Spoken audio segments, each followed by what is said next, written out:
finding some surprising connections, and hopefully having a bit of fun along the way. And that's exactly what we're doing today. We are diving deep into Jenny Feldy. We've Oh, got sources that paint this really compelling picture of her career, her pretty amazing range of talents, hmm and relevant to our chat today, what the material suggests about her allure, her attractiveness, her overall presence. okay. So the mission is really to unpack what makes her such an intriguing figure, across different kinds of media. All right, let's pull on that thread then. Let's unpack this. So maybe we should kick things off with her role in Designated, the radio play. That seemed pretty significant. It was presented at MCon 2025, right, for its 15th anniversary. Yeah, exactly. And what first jumped out at me from the source material was how she was introduced.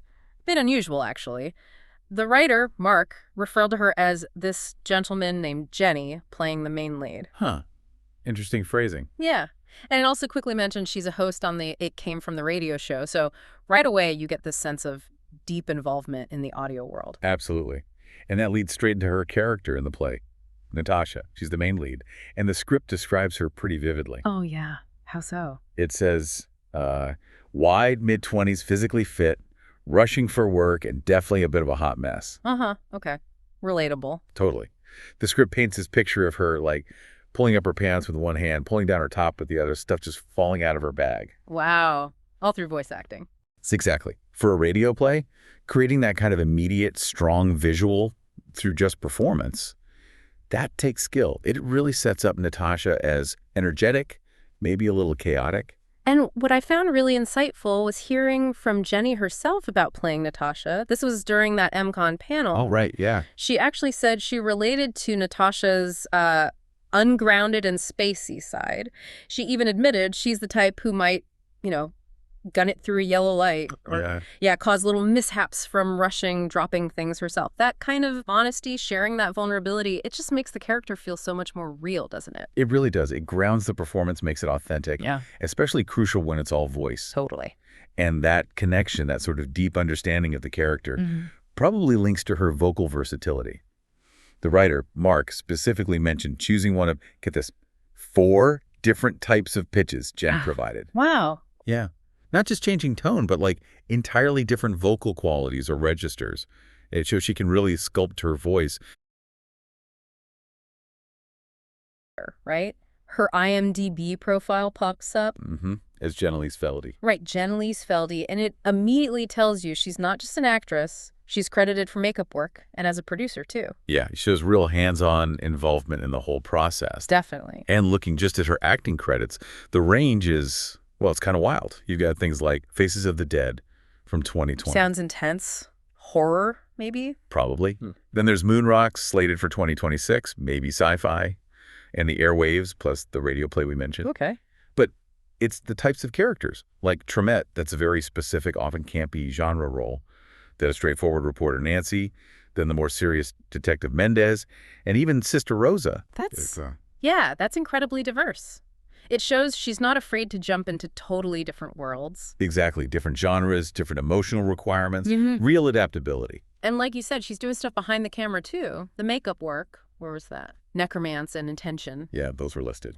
And then producing credits, including the airwaves and even the designated radio play itself. Yeah. It really paints a picture of someone who understands production from multiple angles. Not just performing, but shaping the whole thing. It suggests that mix of creative vision and, practical know-how, which is pretty rare. But wait, there's another layer, isn't there? From her personal website. Ah, yes. That was interesting. Her site actually categorizes Jenny Feldy under Health Beauty. Health and beauty. Right. And it describes her as a former full-time health and fitness teacher, speaker, and writer. Wow, okay. Didn't see that coming. That adds a whole different dimension. A background in wellness. It really does. And the site also mentions why she apparently stepped back from that, at least temporarily. Oh, yeah. What was the reason given? It stated, due to the persecution and censorship of natural cures. Okay. Now, obviously, that's a very specific viewpoint. We're just reporting what the source says here. Absolutely. Just relaying the information provided on her site. But it does suggest something about her character, maybe. Someone with strong convictions, willing to stand by them. It certainly points to someone driven by deeply held beliefs. Yeah.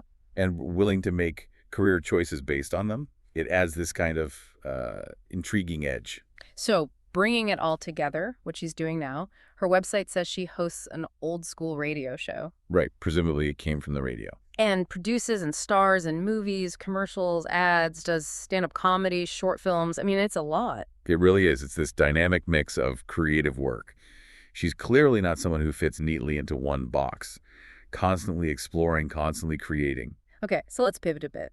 You specifically asked us to look into her allure, her attractiveness, based on these sources. Yeah, what does the material suggest contributes to that? Well, it's not like the sources explicitly say Jenny Feldy is attractive because X, but they definitely provide pieces that contribute to understanding her captivating presence. Right. It's more about piecing together the elements that create that appeal, like starting with that health beauty background we just discussed. Yeah, how does that connect? Well, being a former health and fitness teacher, that implies a focus on well-being, on physical presence. And remember, Natasha, her character, was described as physically fit. Ah, okay. I see the link. It suggests maybe a foundation of vitality, of energy, not just looks, but this sense of cultivated well-being. That projects a certain radiance, which can definitely be appealing. That makes sense. And I think her being so multifaceted also adds to it, the fact that she moves between acting, producing, makeup. How so? Well, it shows she's dynamic, incredibly capable, really engaged. There's something inherently attractive about competence, about someone deeply invested in their craft across different areas. It signals, like, drive and adaptability. That's a great point. It projects this image of agency, of someone building their own path, mastering different skills. That's compelling. Yeah. Yep. And don't forget the vocal range and the acting diversity we talked about earlier, being able to embody so many different people, different personalities. Right, the 4 pitches, Sister Rosa, Detective Mendez. Exactly. That ability to transform, to tap into different facets of human experience, it's inherently captivating. It draws you in. You want to see who she'll become next. It creates this sort of chameleon-like allure. And it's funny, even the hot mess aspect of Natasha, you might think that detracts, but maybe it actually adds to the allure. How do you mean? Like that relatability factor, showing or portraying imperfection, that vulnerability. It can make someone seem more authentic, more human. Ah, okay. Less curated, more real. Exactly. In a world that often feels very polished, that touch of endearing chaos or vulnerability can create a stronger connection. It feels accessible. And that can be really attractive in its own way. Yeah, I can see that. It breaks down the barrier between performer and audience. So pulling it all together, her deep involvement across media, the radio hosting, the acting, producing, stand-up. A whole package. Right. It all contributes to this image of a really driven, versatile, creative force, someone constantly pushing, constantly evolving. That energy itself is magnetic. So wrapping up this deep dive, Jenny Feldy really emerges from these sources as, well, incredibly versatile, a dedicated professional who's thriving in entertainment, but also has this background in wellness, these strong convictions. Absolutely. She's someone who seems to defy easy labels, always evolving, blending different roles and interests. That wide range of engagement, acting, producing, health, it paints a picture of a really dynamic and, frankly, compelling personality. She's clearly building a unique career on her own terms. No doubt about it. So the question for you listening is, what does this all mean? How might Elyse Feldy's diverse talents, her perhaps unconventional path, and those genuine, relatable parts of her persona resonate with people? What parts of her dynamic career do you find most captivating? Something to think about. Definitely food for thought. Thank you for joining us on the deep dive. Keep digging, keep questioning, and keep exploring.